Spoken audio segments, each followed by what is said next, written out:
پھر میں یہ کئی دفعہ مجھے ایکسپیرینس ہوا. اب جو 2-3 سال سے پھر میں گمنام آدمی تھا, پرواہی نہیں تھی, لوگوں کے ساتھ لینا دینا اتنا تھا ہی نہیں. میں تو ایک وکیل تھا, اپنے کلائنٹ کی حد تک میرا تعلق ہوتا تھا.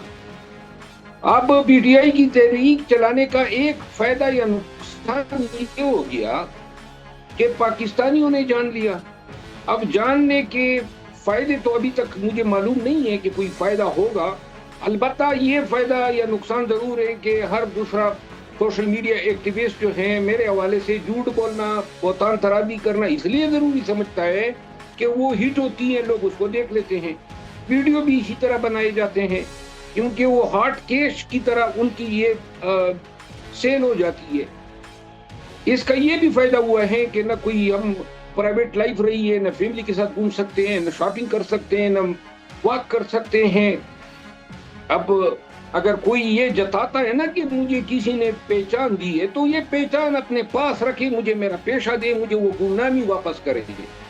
اور یہ جو گالم گلوچ ہیں, جتنے لوگ آپ کو کم جانتے ہیں اتنی آپ کو کم گانا پڑتی ہے. جتنے آپ مشہور ہوتے ہیں, ابھی آپ دیکھیں, اور اگر کسی معاشرے میں یہ رویے ہیں کہ گالیوں سے جو ہے گالیوں تو ہمارے ہاں تو ہم نے یہ سنا تھا, دیکھا تھا کہ بانڈ اور زنخیں گالیاں دیتے ہیں, ان کی اوقات یہی ہوتی ہے.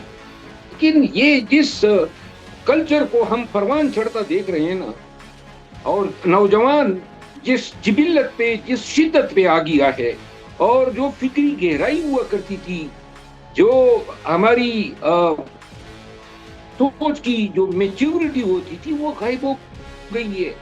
اب یہ ان سوشل میڈیا نے تو بالخصوص ایک ایسی دنیا متعارف کرا دی ہے معاشرے میں اور نوجوانوں کے لیے, جہاں کے بجائے اس کی کہ آپ دلیل منطق کی بات کریں, آپ گالم گلوچ پہ آ جاتے ہیں. اور جہاں گالم گلوچ مروز سے صاحب, بات شروع ہوتی ہے, یہ تکلیف ہماری سوسائٹی کی, ہماری مشترکہ اجتماعی تکلیف ہے.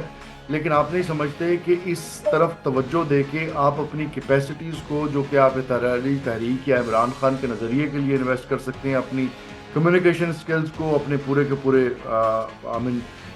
سینرجائز کر سکتے ہیں انرجیز کو, وہ ان گالیوں والوں کے پیچھے بھاگ کے وہ ڈسٹرب ہو رہی ہے, اس کی سبسٹینٹیوٹی جا رہی ہے. دیکھیے, شاید مجھے وقت لگے گا یہ سمجھنے میں کہ یہ جو لوگ گالیاں دیتے ہیں یا بالکل آوارہ کتوں کی طرح بھونکتے ہیں, ان کو نظر انداز کرو. یہ وقت لگے گا, میرا خیال ہے مجھے ابھی سے نظر انداز کرنا چاہیے. وقت کا ضیاع ہے, یہ انسان بنیں گے ہی نہیں. ان کی تربیت اسی طرح نہیں کی ان کے والدین نے کہ وہ کسی سے سیکھیں, کوئی دلیل کو سمجھیں. یعنی آپ لاکھ کوشش کریں نا, لیکن وہ کہتے ہیں نا بینس کے آگے بین بجانا ہے. اگر آپ ان کو یہ اس پہ قائل کریں کہ بھئی دلیل پہ آؤ, منطق پہ آؤ, شہادت پہ آؤ, آپ حوالے پہ آؤ, یہ چیز نہیں سمجھ رہے ہیں. بس ماں بہن کی گالی. اور پتہ نہیں کیوں ہمارے معاشرے میں ماں بہن جو ہیں, جو اسلام میں, قرآن میں جن کی تقدیس پہ اور جن کے تقدس پہ جو ہیں کیا کہا گیا کہ جنت ماں کے پاؤں تلے ہیں, اور پاکستانی کے منہ سے کسی کی ماں کے لیے گالی. وہ قرآن حکیم میں اللہ تعالیٰ کا فرمان ہے کہ قولوا بالناس حسنا, یعنی سورہ البقرہ کی آیت ہے کہ آپ نے انسانوں کے ساتھ حسن سلوک یا جو زبان ہے انداز میں وہ بات آپ نے کرنی اچھی ہونی چاہیے. حضور کریم صلی اللہ علیہ وسلم کے حوالے سے قرآن کریم کا حکم ہے کہ کنتم خیر امۃ اخرجت للناس, یعنی حضور کریم کی ذات میں تمام امت کے لیے جو ہے عکاسی کرتی ہے کہ کیوں. حضور کریم کا ارشاد ہے, اور وہ فرماتے ہیں کہ کوئی اگر مومن ہونے کا دعوے دار ہے نا, اس کی زبان سے کسی پہ لعنت بھیجنا, کسی سے بد کلامی کرنا اور کسی سے بدتہذیبی سے پیش آنا, یہ مومن کا شیوا ہو ہی نہیں سکتا. اب پیچھے میں یہ کنابد و یہ کنستعین لگا دوں اور آگے سے میں گالم گلوچ کروں, یہ کون سے ریاست مدینہ کے نظریے کے ساتھ آپ وفاداری نبھا رہے ہیں؟ اچھا خان صاحب, میں آپ کے ساتھ 100% متفق ہوں یہ گالیوں والے انداز کے اوپر، اور وہ اقبال کا ایک شعر بھی آپ کو کمپلیمنٹ کر دوں، وہ کہتے ہیں ناز ہے طاقت گفتار پہ انسانوں کو، بات کرنے کا سلیقہ نہیں نادانوں کو. تو واقعی بات کرنے کا سلیقہ نہیں ہے. لیکن اب میں چاہتا ہوں کہ آپ ایک پولیٹیشین کی طرح رسپانس کریں، رسپانس دیں. اخلاقیات کو ہم ایک لمحے کے لیے سائڈ پہ رکھ دیتے ہیں. آپ کی ٹویٹ ہے، آپ کہتے ہیں کہ دوستوں اور ورکرز کے مخلصانہ مشورے کے بعد علیمہ خانم اور ان کے بیٹوں کی گرفتاری کے اوپر بات نہیں کروں گا. تو یہ بڑے آپ نے ایک پازیٹیو قسم کی ٹویٹ کی ہے. بٹ میں جاننا چاہتا ہوں کہ جس کلچر سے آپ آتے ہیں اس کلچر کے اندر تو بہنوں کو، ماؤں کو، صنف نازک کو، خواتین کو بہت ہائی پیڈسٹل پہ رکھا جاتا ہے. تو یہاں پہ آپ کو دوستوں کے مخلصانہ مشورے کی کیوں ضرورت پڑی؟ وہ غیور پٹھان کا جو ایک بیہیورل سسٹم ہے اس نے اس کو خود ہی کیوں نہیں ڈیٹیکٹ کیا کہ عمران خان کی ایبسنس میں Aleema is just like a elder sister to me and I have to harbour her peace of mind. اور اس بات پہ آپ نے اس کا ذکر بھی کیا کہ آپ اس کی مذمت کرتے ہیں ان گرفتاریوں کی. لیکن علیمہ خانم کے ساتھ کیا واٹ از دی کلیش اور what is the issue between you and her? دیکھیے اگر میں اب اس سوال کا جواب دوں گا تو اپنی ٹویٹ کے خلاف جاؤں گا. دیکھیے مجھے پاگل کتے نے کاٹا تھا کہ میں محترمہ علیمہ خانم کے پیچھے شروع ہو جاؤں. اچھا آپ بتائیں نا پی ٹی آئی میں اگر کسی نے رہنا ہے تو وہ کوئی مطلب ہے کہ اتنا جاہل اور احمق ہے کہ اس کو یہ اندازہ نہیں ہے کہ وہ اگر اس طرح اس نہج پہ آئے گا تو اس کا کوئی فیوچر نہیں ہے. مجھے کیا یہ اندازے نہیں تھے؟ لیکن اگر میں آپ کے سوال کا جواب دوں گا تو پھر وہی مجھے بتانا ہوگا جو میں بتانا نہیں چاہتا ہوں. کہ میں نے ایک کمٹمنٹ کی ہے کہ میں اب خاموش ہو گیا ہوں. لیکن ایک چیز میں حلفاً کہہ سکتا ہوں اور تمام پی ٹی آئی کے لوگوں کے لیے کہنا چاہتا ہوں، اللہ کو حاضر ناظر جان کے کلمتاً کہتا ہوں کہ میں نے یہ شروعات نہیں کی ہے. میں نے کبھی یہ تصور ہی نہیں کیا تھا کہ اس مقام پہ ہم آئیں گے. میں نے کبھی سوچا ہی نہیں تھا کہ جناب یہ ہوگا.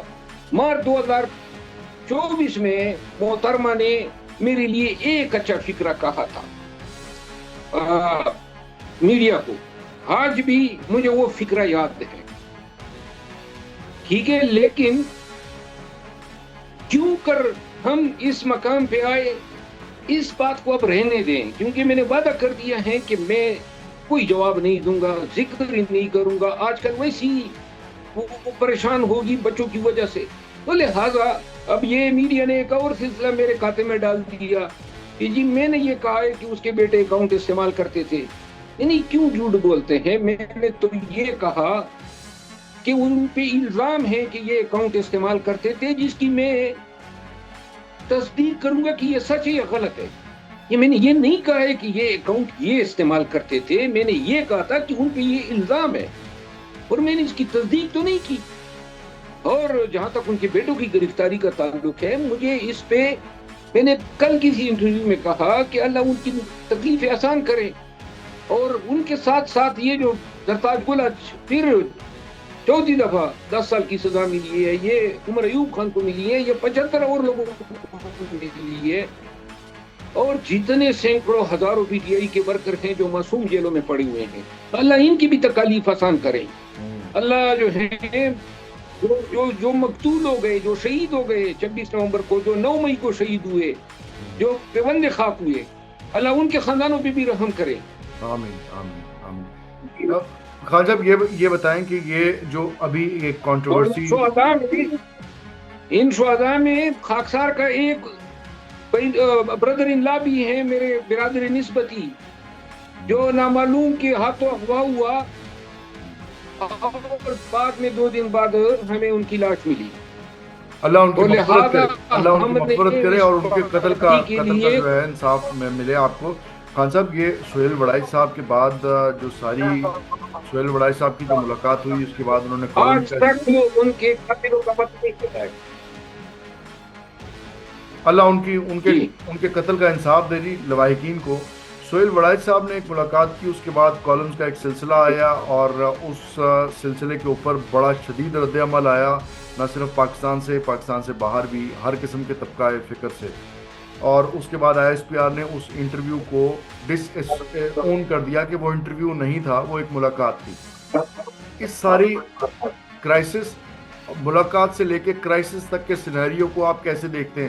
پس پردہ آپ کے خیال میں کیا حقائق کس طرح سے ہوں گے؟ پس پردہ کا تو اللہ کو علم ہوگا، لیکن بطور وکیل جب یہ تمام چیزوں کو میں شواہد کی بنیاد پہ پرکھوں گا یا پرکھتا ہوں یا جانچ کرتا ہوں، تو میری عقل مجھے یہ کہتی ہے کہ سہیل وڑائچ صاحب نے جو کالم لکھا ہے اور جتنی لمبی گفتگو ہے، یہ اپنے تئیں سے کنکاکٹ کریں، اختراع کریں اپنی طرف سے، اس کا ذہن یہ این اس وقت پھر جو میزبان تھا اس نے ان کی تصدیق کی اس ملاقات کی۔ اب اگر کوئی صحافی کسی سیاستدان جرنیل یا کسی جج سے ملتا ہے اور کوئی بات چیت ہوتی ہے، تو جو بھی بات چیت ہوتی ہے وہ آپ نے یا تو کہنا ہے آف دا ریکارڈ ہے، لیکن اگر آپ کوئی بات چیت کرتے ہیں، سوال جواب ہوتا ہے، اور پھر جس کنٹیکس میں معافی کی بات ہوئی اس کی پھر وضاحتیں آئی، تو لہذا میں صرف اتنا کنکلوڈ کروں گا کہ اس میں وہ سہیل وڑائچ صاحب کو شاید اتنا ہی دوشی گزاروں گا کہ اس نے کہا جی اگر معافی مانگنے پہ جو ہے جان چھوٹ سکتی ہے تو میری ہی غلطی ہے، اس سے زیادہ میں کیا کہوں۔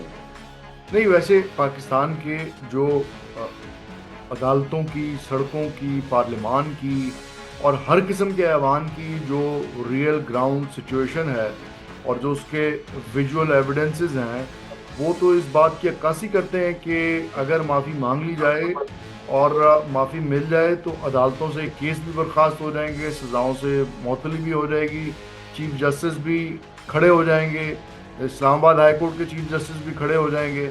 سو یہ جو حقیقت ہے، اس کو آپ اس مفروضے کے اوپر کس طرح سے دیکھتے ہیں؟ دیکھیں، بحیثیت وکیل میں سمجھتا ہوں، اور بحیثیت ایک پارلیمنٹیرین کے، بحیثیت ایک پاکستانی کے، آج بھی میں کچہری گیا تھا ایک ایسے کیس میں کہ جس کے گھر میں چوری ہو رہی تھی، اس نے جا کے پولیس کو بتایا کہ یہ چور آئے ہوئے ہیں، چور سرکاری ملازم تھے، انہوں نے چوری بھی کر لی اور پھر اپنے ہی گھر کے سامان کے لیے اس پہ ہی پرچہ کر دیا۔ آج پولیس ان کو ہتکڑیوں میں لے آئی۔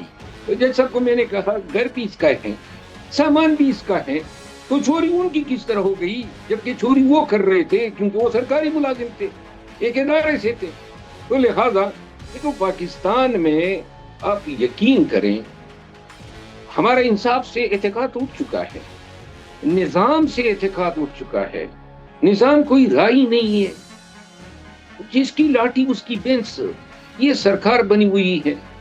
اور خان صاحب، یہ اچھا نظام نہیں ہے؟ مطلب وڑائچ صاحب نے وہ ذکر کیا تھا کہ یہ نظام اگر 10 سال چلے گا تو پاکستان جو ہے وہ ترقی کی منازل طے کر جائے گا، آسمانوں پہ پہنچ جائے گا۔ وہ اس کی انٹلیکچوئل ڈسانیسٹی میں کہہ سکتا ہوں، آنکھیں اگر بند کر لیں جو ملک کے ساتھ ہو رہا ہے، جو نظام کے ساتھ، دیکھیے جس معاشرے سے انصاف ختم ہو جائے، یہ عدالتوں کو کیا ہو گیا ہے؟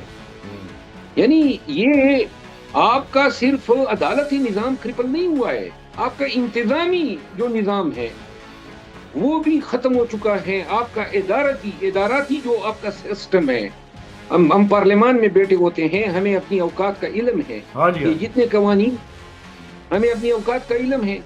پرسوں ایک قانون بنا، یہ جو اسمبلی کا اجلاس تھا، تو وہ قانون یہ بنا، پہلے 3 MPO ہوتا تھا مینٹیننس آف پبلک آرڈر، یعنی 3 ماہ تک جو ہے ڈی سی کسی کو، مجھے بھی لاہور کے ڈی سی نے بغیر کسی اس جرم میں گرفتار کیا تھا اور کوٹ لکھپت میں رکھا تھا۔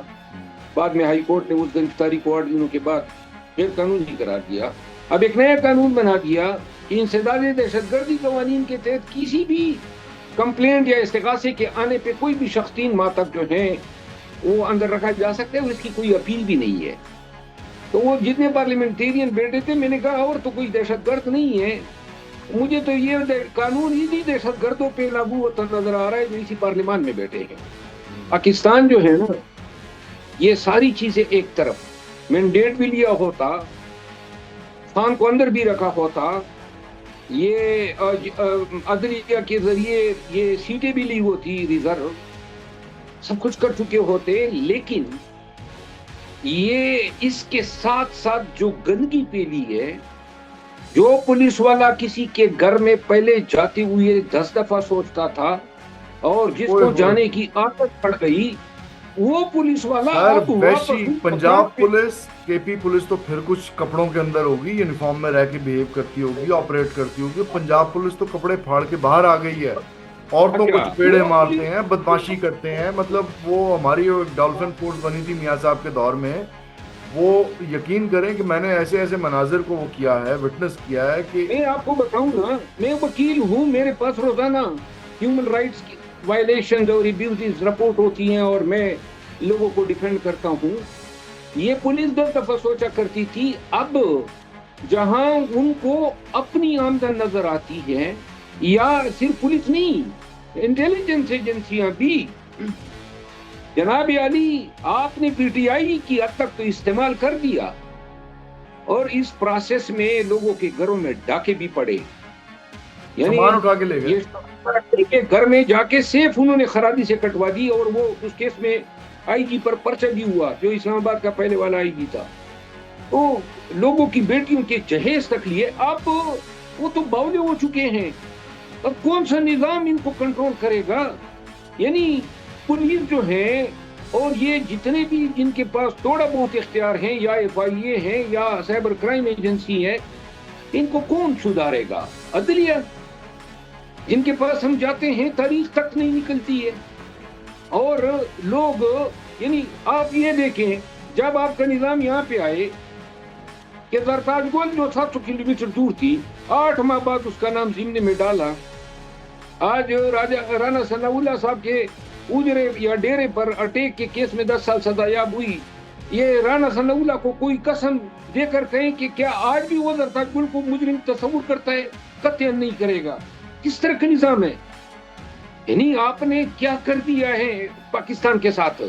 آپ کا جو مائگریشن لیول ہے، جو آپ کی برین ڈریننگ ہو رہی ہے، پاکستان ایٹ سیریل نمبر 1، تعلیم یافتہ لوگ بھاگ رہے ہیں.